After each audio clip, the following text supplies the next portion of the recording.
ওয়ালাইকুম আপনারা এই যারা মোবাইল আপডেট দিতে চান তাদের জন্য নতুন ভিডিওতে মোবাইল কিভাবে আপডেট দিবেন আপনাদেরকে আজকে সেই প্রসেসটাই দেখাবো। তো আপনারা আগে প্লে স্টোরে ট্যাপ দিবেন। প্লে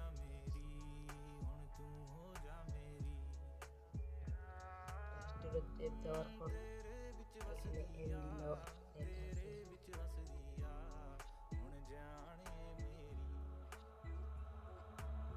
এমডি লেখা আছে, আপনার লোগো থাকবে এখানে, লোগোটাতে ক্লিক করবেন।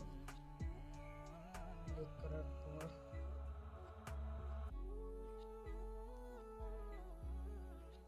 ম্যানেজ এফ ডিভাইস লেখা আছে, এখানে ক্লিক করবেন। ক্লিক করার পর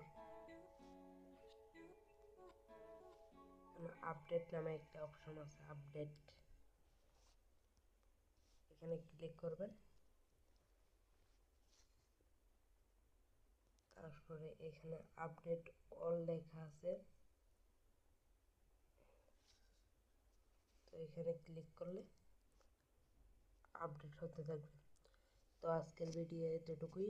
যাদের কাছে ভিডিওটি ভালো লেগেছে লাইক করে কমেন্ট করে আমার চ্যানেল সাবস্ক্রাইব করে পাশে থাকতে পারেন। তো আল্লাহ হাফেজ।